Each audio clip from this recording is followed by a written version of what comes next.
The letter arrived on a Tuesday, sealed in crisp ivory paper, smelling faintly of lavender and regret. It was his mother's handwriting, unmistakable even after years of silence, and it sliced through Caleb's carefully constructed world like a blade.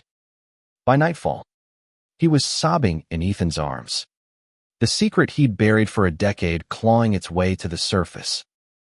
Caleb Monroe, 32, had always known the cost of his inheritance. Growing up in the sprawling estate of Willow Creek, a picturesque town in upstate New York, he was the golden son of Eleanor Monroe, a woman whose wealth was matched only by her ironclad expectations. The Monroe fortune built on generations of real estate, and old money came with a price: conformity. Eleanor's rules were clear: no scandals, no deviations, no love that didn't fit her vision of legacy. Caleb learned early to hide who he was, especially after falling in love with Ethan Carter at 22. Ethan, a soft-spoken barista with a poet's heart, was everything Caleb wasn't allowed to want. Their love began in stolen glances at the town's only coffee shop, where Ethan's warm smile unraveled Caleb's guarded exterior. By their third date, whispered in the back of Ethan's beat-up pickup truck under a starlit sky, Caleb knew he'd found home. But Eleanor's shadow loomed. Marry a woman, produce an heir, or you're out, she'd said once, her voice cold as the marble floors of their mansion. So Caleb hid Ethan, tucking their love into quiet corner-slate night drives, secret weekends in nearby cities, a life invisible to his mother's watchful eyes.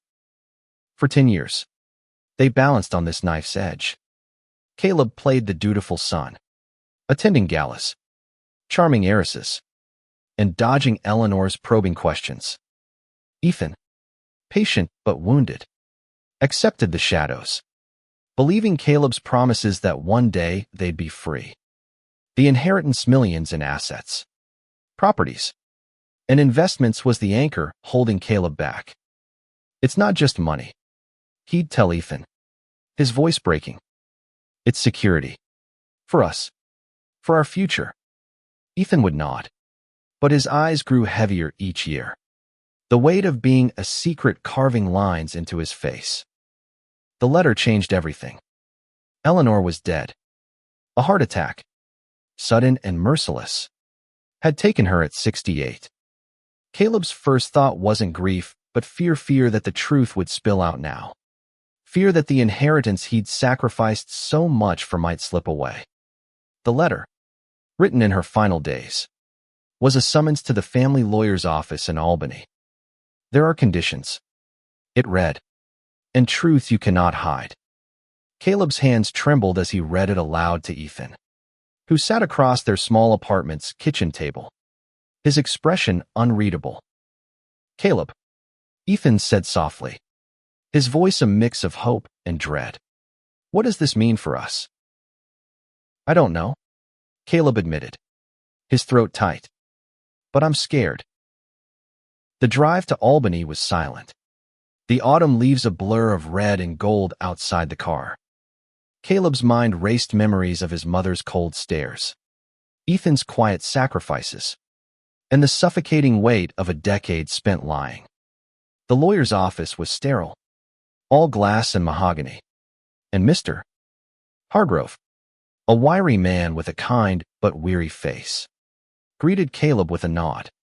Your mother left specific instructions, he said, sliding a thick envelope across the desk. And a video. A video. Caleb's stomach churned. He hadn't seen his mother in person for over a year, their relationship reduced to terse phone calls and obligatory holiday visits. What could she possibly have to say now? Hargrove pressed play, and Eleanor's face filled the screen, her silver hair immaculate, her eyes piercing even in death. Caleb, she began, her voice steady. If you're watching this, I'm gone. But I know your secret. I've known for years. Caleb froze, his heart pounding. Ethan. She knew about Ethan. I saw you with him. She continued. 10 years ago. In that coffee shop. I saw the way you looked at him. And I waited for you to tell me. To be honest. You never did. The room spun. Caleb gripped the armrests. His knuckles white. She'd known all along every lie. Every hidden weekend. Every moment he'd spent pretending to be the son she wanted. I wanted you to choose. Eleanor said on the screen. Her voice softening. A rare crack in her armor. To choose love over money. Truth over fear. But you didn't. So I've made my own choice. Hargrove paused the video. His expression unreadable.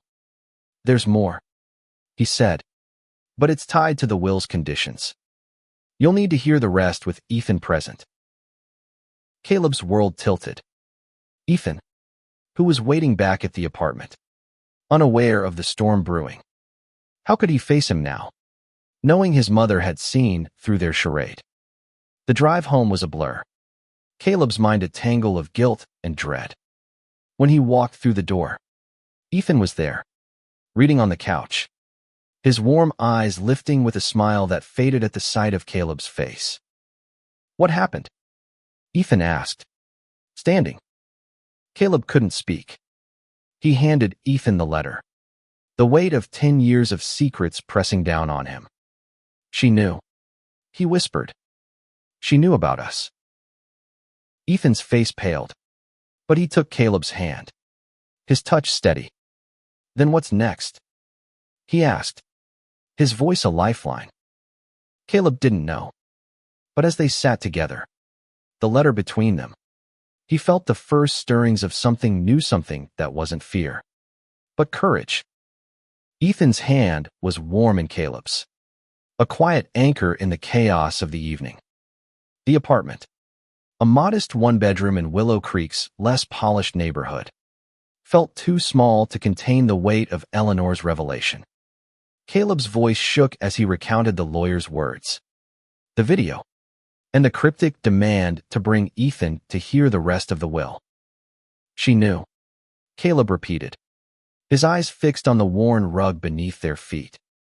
All this time, she knew, and I lied for nothing. Ethan's jaw tightened, but his voice stayed soft. Not for nothing, he said. You thought you were protecting us. Protecting me.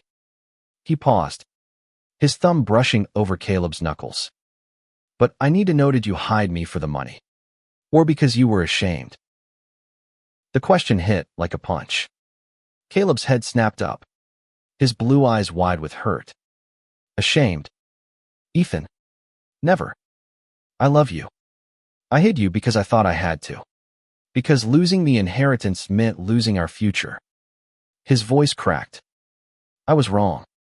I see that now. Ethan's expression softened, but there was a flicker of pain in his eyes, a reminder of the years spent as a shadow in Caleb's life. I stayed because I believed in us, he said. But it's been hard. Caleb, being your secret's like I don't fully exist. Caleb wanted to argue, to promise it would all be different. But the words felt hollow. Instead, he pulled Ethan close, their foreheads touching, and whispered, I'm done hiding. Whatever happens next, we face it together. The next morning, they drove to Albany, the tension between them a fragile thread. Ethan, usually the talkative one, was quiet, his gaze fixed on the rolling hills outside. Caleb stole glances at him, memorizing the curve of his jaw, the way his dark curls caught the sunlight. 10 years. And Ethan was still the most beautiful thing Caleb had ever seen. But love wasn't enough to erase the years of secrecy. And Caleb knew it. At the lawyer's office, Hargrove greeted them with a nod, his eyes lingering on Ethan with quiet understanding. You must be Mr. Carter, he said, shaking Ethan's hand. Eleanor spoke of you. Ethan blinked, startled. She did. Hargrove gestured to the chairs. Let's continue. He pressed play on the video, and Eleanor's face reappeared, her expression softer than Caleb remembered. "Caleb," she said, "I've watched you live a half-life, and it broke my heart. I was hard on you, perhaps too hard, because I wanted you to be strong. But strength isn't hiding who you are, it's owning it." Caleb's throat tightened. Ethan reached for his hand under the table. A silent reassurance. Eleanor's voice continued, steady but laced with regret. "The will has two paths. If you choose to live openly with Ethan, the inheritance is yours, every cent, every property. But if you continue to hide, to lie, you get nothing. Not a dime." Caleb's breath caught.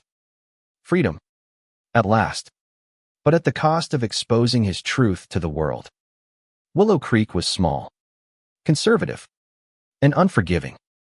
The Monroe name carried weight, and with it, scrutiny. He could already hear the whispers, the judgment, the loss of the carefully curated image he'd maintained for a decade. "There's more," Hargrove said, sliding a folder across the desk. "Your mother left a letter for Ethan." Ethan's eyes widened. He took the envelope, his hands trembling as he broke the seal. Inside was a single sheet, Eleanor's elegant script filling the page. "Dear Ethan," he read aloud, his voice unsteady. "I saw you love my son when he couldn't love himself. For that, I owe you an apology. I was wrong to make him feel he had to choose. If you're reading this, I hope you'll forgive me and him." Tears welled in Ethan's eyes, and Caleb felt his own vision blur. His mother, the unyielding matriarch, had seen Ethan's worth. She'd seen their love, and in her final act, she tried to set them free. "What do we do now?" Ethan asked, his voice barely above a whisper. Caleb looked at him, the man who'd waited a decade for him, and felt a surge of resolve. "We tell the truth," he said, starting with Willow Creek. But the truth wasn't simple. Back in town, Caleb's cousin, Lila, was the first to confront him. A sharp-tongued realtor with a stake in the family business. She'd always suspected Caleb's secret, but never pushed. Now, with Eleanor gone, her ambition surfaced. "You're really going to risk it all for him?" she asked, her voice dripping with disdain as they stood outside the coffee shop where Ethan worked. "The town will eat you alive, Caleb. And the business. Forget it. No one will trust a Monroe who's like that." Caleb's fists clenched. "Like what, Lila?" he snapped. "Happy. In love." She smirked, undeterred. "You know what I mean. You've got a week before the board meets to approve the inheritance transfer. Good luck." She walked away, her heels clicking on the pavement, leaving Caleb with a sinking feeling that the fight for his future was just beginning. That night, Caleb and Ethan sat on their apartment's tiny balcony, the stars above them a quiet witness. "Are you sure?" Ethan asked, his voice soft but searching. "This could ruin you." Caleb took his hand, the weight of his mother's words echoing in his mind. "You're worth it," he said. "You always were." The week before the board meeting felt like a lifetime. Willow Creek, with its quaint streets and nosy neighbors, buzzed with whispers about Eleanor's death and the Monroe fortune. Caleb felt the eyes on him everywhere, at the grocery store, the gas station, even the church he hadn't attended in years. He and Ethan had decided to go public, but the how and when gnawed at Caleb's nerves. Ethan, ever the optimist, suggested starting small. "Let's just be us," he said one morning over coffee, his smile warm but tentative. "Hold hands in public. Let people see." Caleb agreed, but his stomach churned at the thought. Willow Creek wasn't New York City. It was a place where tradition clung like damp moss, and being openly gay was still a scandal. Their first test came at the town's Autumn Festival, a yearly event where families gathered for cider, hayrides, and gossip. Caleb and Ethan walked side by side, their fingers brushing but not yet linked. The air smelled of caramel apples and wood smoke, and children laughed as they darted through the crowd. Caleb spotted Lila near the pie stand, her eyes narrowing as she watched them. He took a deep breath, reached for Ethan's hand, and held it tightly. The reaction was immediate. Heads turned, whispers rippled, and an older woman Caleb recognized from his mother's book club froze mid-step, her face a mask of disapproval. Ethan squeezed his hand, grounding him. "We're okay," he murmured. "Just keep walking." But not everyone was hostile. Sarah, the owner of the coffee shop where Ethan worked, approached with a grin. "About time," she said, clapping Caleb on the shoulder. "You two look good together." Her words were a lifeline, a reminder that not all of Willow Creek was against them. Still, Lila's warning lingered. The Monroe family business, a real estate empire that employed half the town, was controlled by a board of old money conservatives. Caleb's inheritance included a controlling share, but only if the board approved. Lila, hungry for power, was rallying allies to block him, whispering about family values and reputation. Caleb knew she'd use his relationship with Ethan as ammunition. Back at the apartment, Caleb pored over his mother's letter again, searching for strength. Her word strength isn't hiding who you are, it's owning it, echoed in his mind. But owning it meant confronting not just the town, but his own fears. He'd spent so long pretending, wearing the mask of the perfect son, that being himself felt like stepping off a cliff. Ethan noticed his tension. "Talk to me," he said, sitting beside Caleb on the couch. "What's scaring you most?" Caleb exhaled, his voice raw. "Losing everything.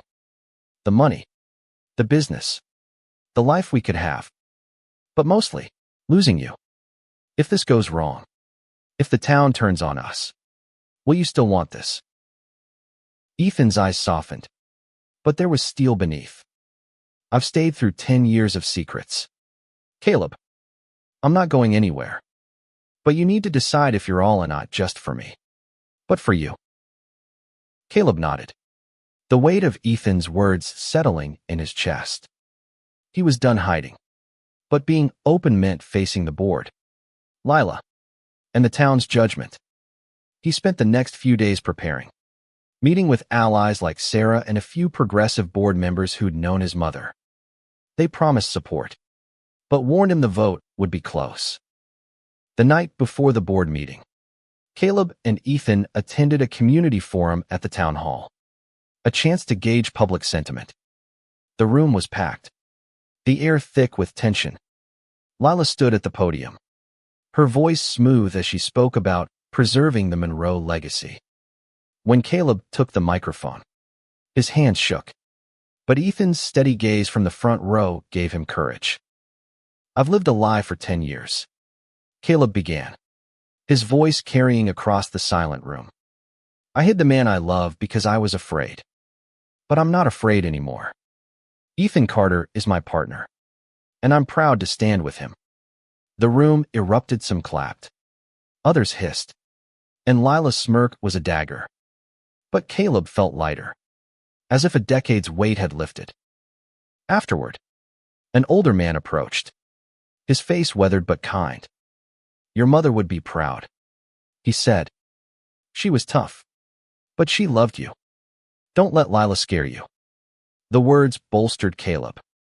But as he and Ethan left the hall, a group of teenagers shouted slurs from across the street, their voices sharp in the night air.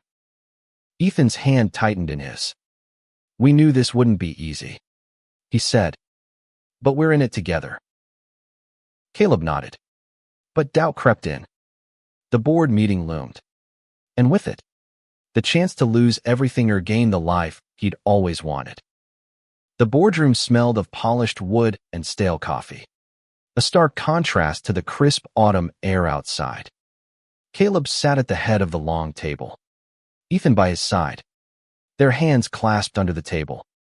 The board members, a mix of gray-haired men and women in tailored suits, stared with varying degrees of curiosity and disapproval. Lila sat across from Caleb, her smile sharp as a blade, her folder of documents a silent threat. Mr. Hargrove, acting as mediator, opened the meeting. Eleanor Monroe's will is clear, he said, his voice steady. Caleb inherits the controlling share of Monroe Enterprises, provided he meets the condition of living openly with his partner, Ethan Carter. We're here to vote on the transfer. Lila stood, her voice dripping with false sincerity. I respect my aunt's wishes, but we must consider the company's reputation. Willow Creek is a traditional community, and our clients value stability. Caleb's lifestyle choice could jeopardize that. Caleb's blood boiled, but Ethan's calm presence kept him grounded. He stood, his voice steady despite the racing of his heart. My mother built this company on integrity, not prejudice. I've spent 10 years hiding who I am to protect it. I'm done with that. Ethan is my partner, and if that's a problem, then the problem lies with you, not us. A murmur rippled through the room. Some board members nodded. Others shifted uncomfortably. Mrs. Callahan, a longtime ally of Eleanor's, spoke up. Eleanor was a visionary. She knew the world was changing. I believe she wanted Caleb to lead that change, not hide from it. Lila's eyes narrowed, but she pressed on, presenting a petition signed by local business owners who opposed Caleb's inheritance. This isn't personal, she said, though her tone suggested otherwise. It's about what's best for the company. The vote was agonizingly close. 5-4. For against, with one abstention. Caleb's heart pounded as Hargrove declared the transfer approved. But Lila's parting shot lingered. This isn't over. Caleb, the town won't forget. Back home, Caleb and Ethan celebrated quietly, a bottle of wine shared on their balcony. But the victory felt fragile. The town's reaction was mixed support from younger residents and a few open-minded elders, but hostility from others. Graffiti appeared on the coffee shop's wall overnight. No place for you here. Ethan scrubbed it off without complaint, but Caleb saw the strain in his eyes. We can leave, Caleb said one night, his voice low. Start over somewhere else. The money's ours now, we don't have to stay. Ethan shook his head. Running's what we've always done. I want a life here, with you, where we don't have to hide. But it's your call. Caleb thought of his mother's words, her challenge to choose love over fear. Leaving would be easier, but staying meant building something real. He kissed Ethan, a promise in the gesture. We stay, he said. We fight. The fight came sooner than expected. Lila, undeterred, rallied a group of local investors to challenge Caleb's leadership, claiming his personal choices undermined the company's stability. They demanded a public meeting to discuss the future of Monroe Enterprises. Caleb knew it was a trap, a chance for Lila to humiliate him, but he couldn't back down. He and Ethan prepared together, practicing speeches, anticipating questions. Sarah and other allies spread the word, urging supporters to attend.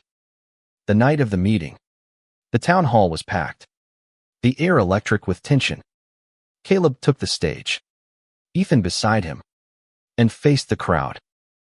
I'm Caleb Monroe, he began, his voice clear. And this is Ethan, the man I love. My mother left me this company not because I'm perfect, but because she believed I could be honest. I'm here to prove her right. The room was silent, then erupted in a mix of applause and boos. Lila stood, her voice cutting through the noise. You're asking us to risk our livelihoods on a social experiment. Why should we trust you? Caleb met her gaze, unflinching. Because I've spent 10 years lying to protect this company. Now I'm telling the truth to save it. The debate raged. But Caleb felt a shift. People were listening, not all, but enough. When the meeting ended, no decision was made. But Caleb saw hope in the faces of those who approached to shake his hand, to thank him for his courage. As he and Ethan walked home, hand in hand under the streetlights, Caleb felt the weight of the fight ahead. But for the first time, he wasn't afraid. Winter settled over Willow Creek, blanketing the town in snow and silence. Caleb and Ethan's life, once hidden in shadows, was now exposed to the harsh light of public scrutiny. The board's approval had secured Caleb's inheritance, but Lila's campaign against him grew fiercer. She spread rumors through local media, painting Caleb as reckless, unfit to lead. Monroe Enterprises needs stability, she told the Willow Creek Gazette, not a man chasing personal agendas. Caleb felt the pressure mounting. Clients hesitated to sign new deals, and employees whispered in the hallways of the company's downtown office.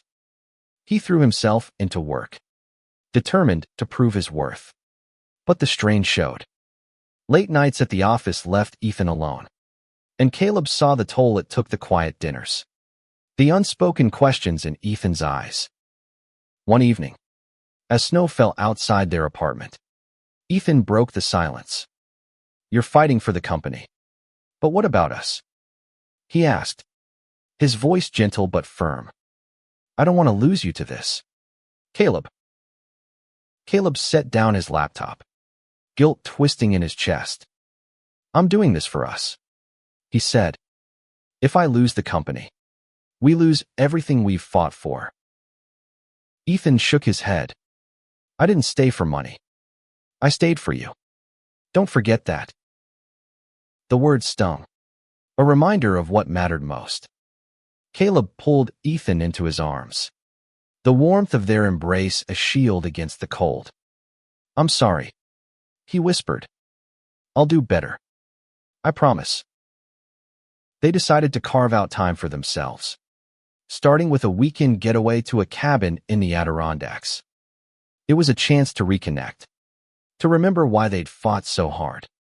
The cabin was small, cozy, with a crackling fire and windows overlooking a frozen lake. They talked for hours, laughed over old memories, and made love with a tenderness that felt like a renewal. For the first time in months, Caleb felt whole. But reality waited back in Willow Creek. Lila's next move was a public relations stunta community values event at the town square, where she invited local leaders to discuss the future of Monroe Enterprises.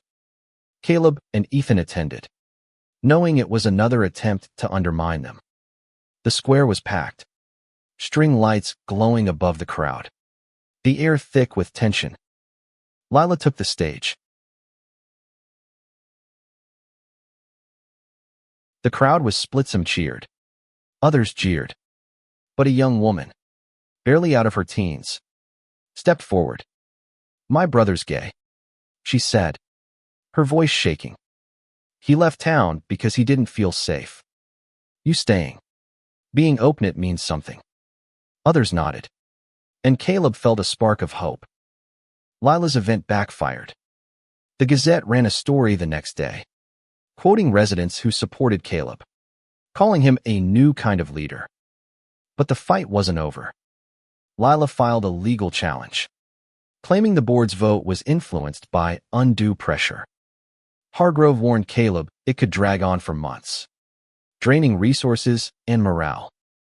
Caleb and Ethan faced the uncertainty together, hosting dinners for supporters, meeting with employees to rebuild trust.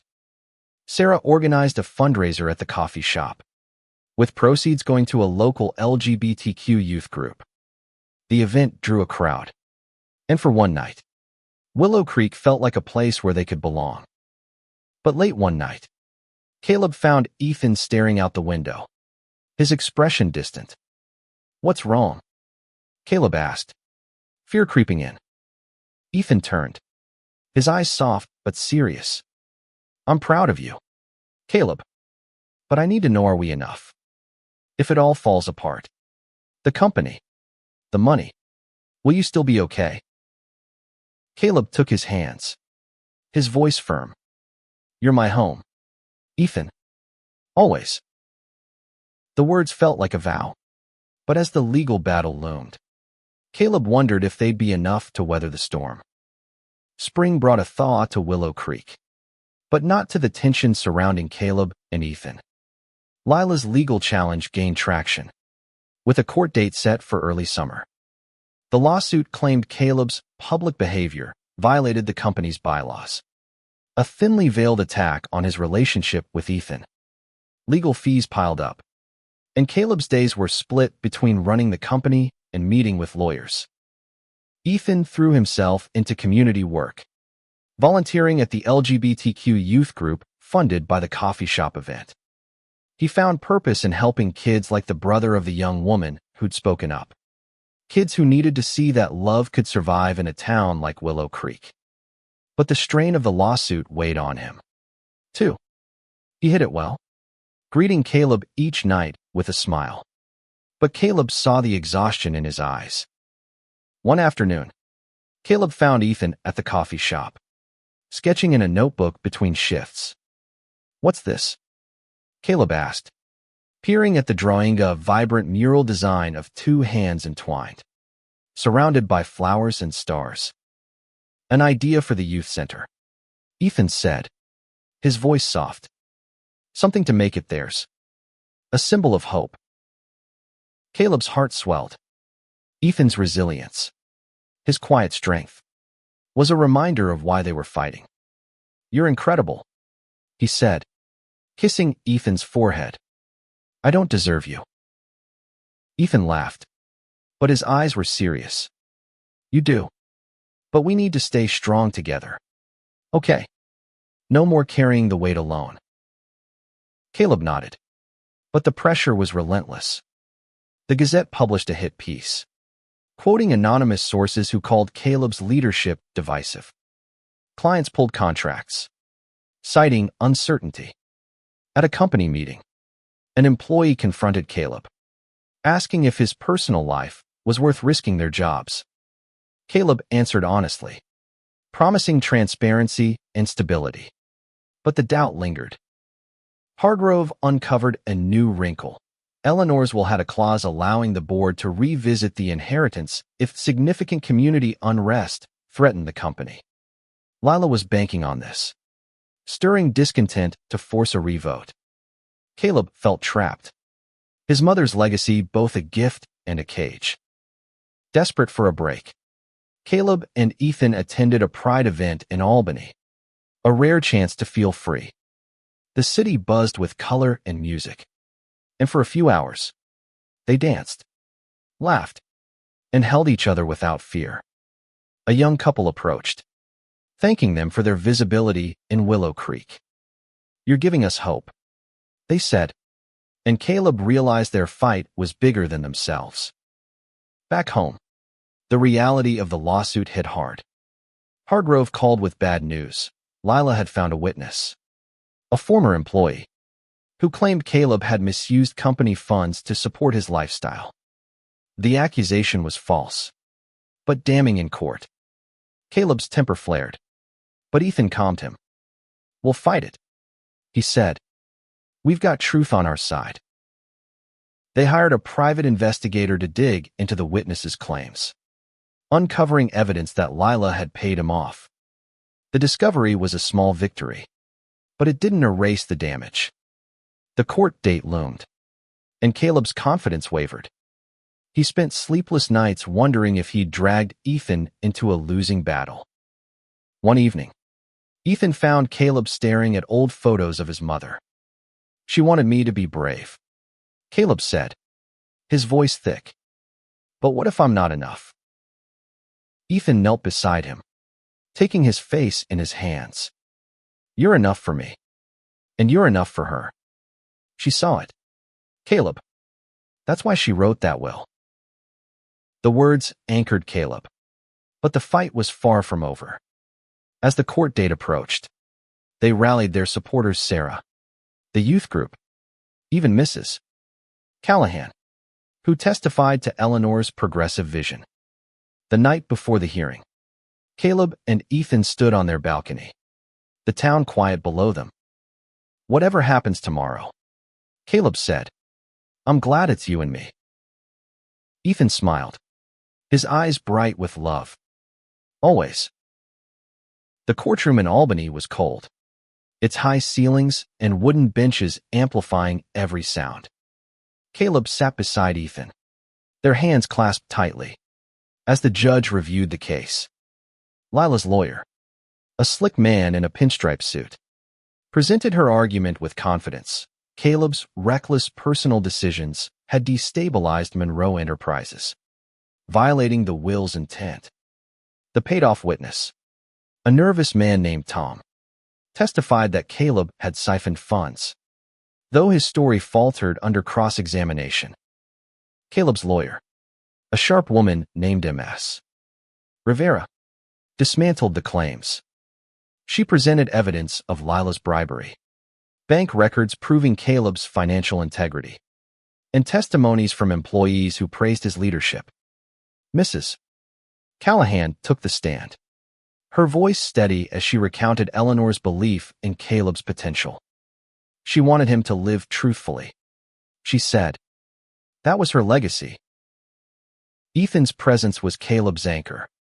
During a recess, they stood outside, the June air warm and heavy. "You're doing great," Ethan said, his smile a balm. "No matter what, we're okay." Caleb nodded, but fear gnawed at him. If they lost, the inheritance was gone, and with it, the company that employed half of Willow Creek. He thought of the kids at the youth center, the employees counting on him, the life he and Ethan dreamed of. Losing wasn't just personal, it was a betrayal of everyone who believed in them. Back in court, Caleb took the stand. Lila's lawyer grilled him, twisting his relationship with Ethan into a scandal. "Did you hide your partner to deceive your mother?" he asked, his tone cutting. Caleb met Ethan's eyes, drawing strength. "I hid him because I was afraid," he said, his voice clear. "But I'm not hiding anymore. I love Ethan, and I'm proud of the life we're building. My mother knew that, and she trusted me to lead." The courtroom was silent, the weight of his words hanging in the air. Even Lila's lawyer paused, caught off guard by Caleb's honesty. When the judge called a recess, Caleb felt a flicker of hope. That night, unable to sleep, Caleb and Ethan walked through Willow Creek's quiet streets. They passed the coffee shop, now adorned with Ethan's mural, a vibrant symbol of love and resilience. "This is what we're fighting for," Ethan said, his voice soft. "Not just the money, but this. Us. Them." Caleb pulled him close, the night air cool against their skin. "I don't know if we'll win," he said, "but I know I'd do it all again for you." The final day of the trial was grueling. Lila took the stand, her composure cracking as Ms. Rivera exposed her manipulation. The judge's face was unreadable as he reviewed the evidence. When he finally spoke, his voice was measured. "Eleanor Monroe's will is clear. Caleb has met the condition of living openly with his partner. The inheritance is his." Relief flooded Caleb, but Lila's glare promised more trouble. As they left the courtroom, supporters cheered Sarah, Mrs. Callahan, kids from the youth center. But others watched in silence, their disapproval a reminder that Willow Creek wasn't fully theirs. Back home, Caleb and Ethan celebrated with a quiet dinner, the weight of the trial lifting. But Lila's parting words at the courthouse echoed, "You may have won the money, but you'll never win the town." Caleb knew she was right. Acceptance would take time, maybe years. As they cleared the dishes, Ethan took Caleb's hand.